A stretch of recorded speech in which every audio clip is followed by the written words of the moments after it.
Walang kasinungalingan, serbisyong totoo lang. Sa pagtatapos ng taon, naghanda po ng espesyal na pagtatanghal ang rescue ngayong gabi. Balikan po natin ang mga di malilimutang kwento ng aksyon.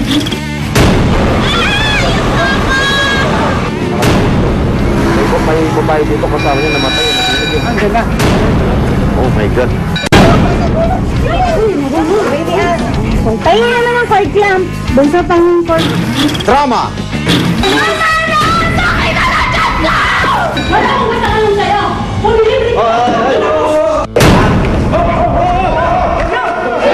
Ako hindi ko kaya. Ay, ilabas mo yung sinasabi mong totoong may lalaki ako. Hindi ko kaya. May lalaki ako, ilabas mo. Alwal kita. At kabayanihan. Titignan lang yung sugat ha, titignan lang. Natakot siya eh. Ilan ang bulitas na pinalagay mo? Ano na? 3. Ako naman Arnold Clavio, oras na ng totoong drama at aksyon dito sa Rescue.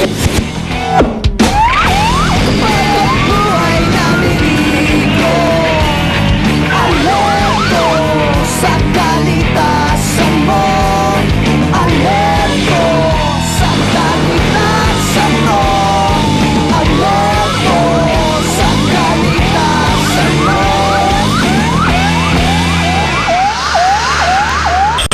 Oras ng maipit sa sakuna, mahalaga ang bawat segundo. Yan po ang napatunayan ng rescue sa nakalipas na isang taon. Mga rescue operation na binalot ng tensyon at taas-babang emosyon.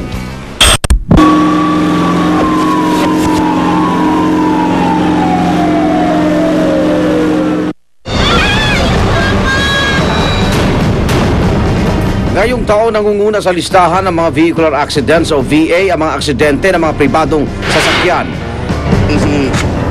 Okay. Ito ay base sa talaan ng PNP Highway Patrol Group sa buong bansa. Ilan sa mga ito ay nadokumento ng rescue. Hulyo nitong taon, nang mahulog ang isang kotse sa tulay habang binabagtas ang SCTEX.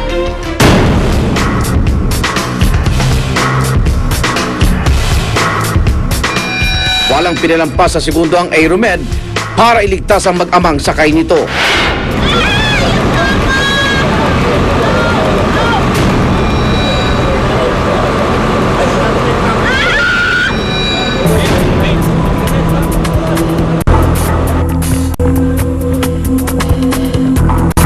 Ang pinakamahirap lang na part doon is yung pull out doon sa babae. Kasi yung paa niya nakalabas doon sa may bintana, which is yung paa niya is nakaipit between the vehicle saka yung pader ng bridge sa baba.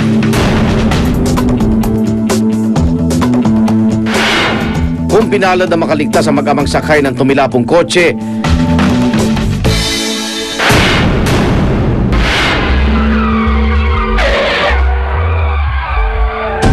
kabaligtaran naman ang sinapi ng isang babaeng sakay ng sports car sa Angeles, Pampanga.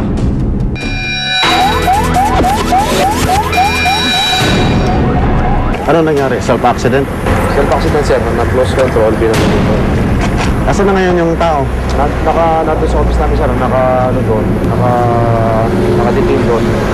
May babae dito kasama niya namatay. Andiyan na. Oh my God. Mga bandang alas 7:30, ayon dito sa report, inalarma sa radio na mayroong vehicular self-accident thereby. Pagdating doon, andun yung driver and saka yung sunog ng sasakyan and a cadaver, which is identified yung passenger na doon sa sasakyan. Toyota MR2, yung pasahero, si Miss Lani Landicho, na ipit sa loob ng sasakyan. And then that causes her untimely death. Bukod sa mga aksidente, tinutukan din ng rescue ang pagresponde sa mga kaso ng difficulty of breathing o DOB.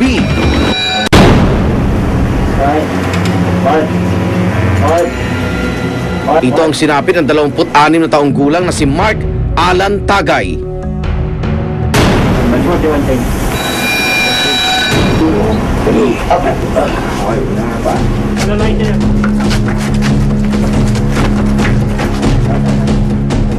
Nakatakutan natin doon kung hindi niya maramdaman yung pain, pwede siyang magligsa sa coma. nalaman namin after ilang araw, okay na yung yung pasyente. Nakauwi na siya, nahimasmasa na siya, na ayun, kita namin as per dun sa relative niya na masaya naman na nung pag-uwi. Ano po nangyari sa bata? Ako yung bata may syndrome na siya talaga. Ano syndrome po? Ano po, ilang taon po yung bata? Months pa lang po. Kasi may sakit po siya talaga.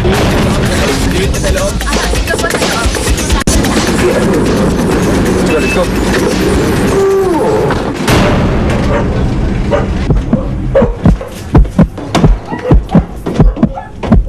Ayun, brachial pulse pare, pa-check. Kanina ba to? Kanina na po mga 6. Hindi nalalayo rito ang sinapit na sanggol na si Baby Jasmine. Pag hinihipan po namin sa bibig. Dali na pare. Carry mo na. Siguro mo.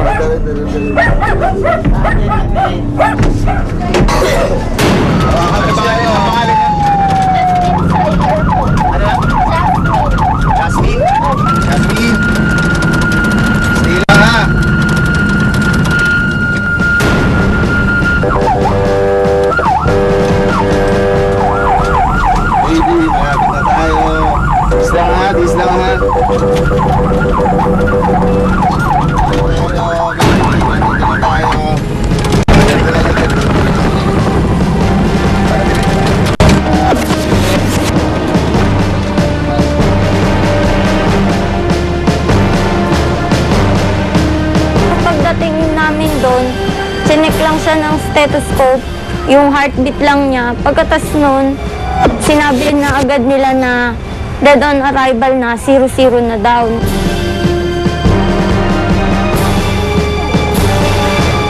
Pagkuha ng buhay, di naman kasi sa amin yun eh.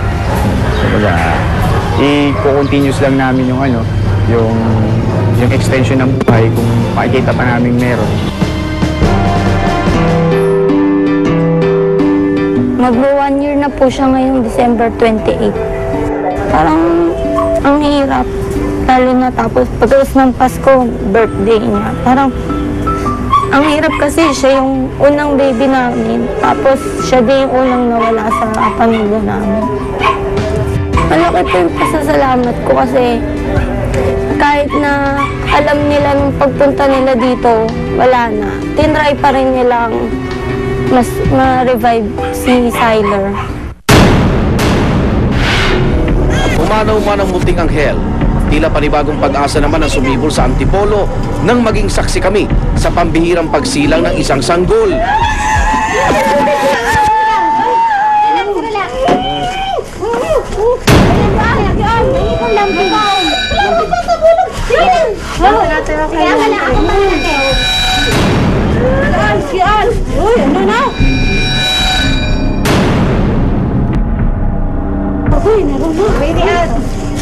Naiipon ang lampin.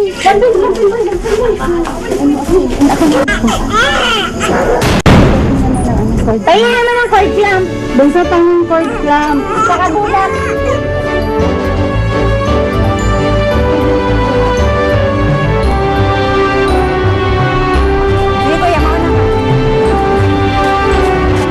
Nakakatuwa. Isipin na nakapaanak ako ng ganung nalulusog na bata. Tapos later on nakikita ko pa sila hanggang sa paglaki.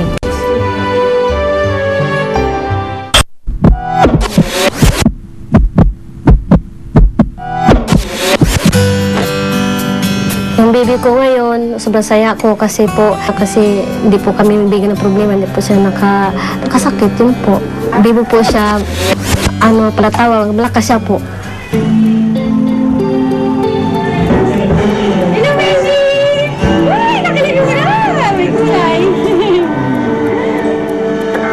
Nung nakita ko yung baby, na-surprise ako dahil gano'n na pala siya kalaki and then ang lusog-lusog niya. So, hindi ko na ina-expect na magkikita ulit kami.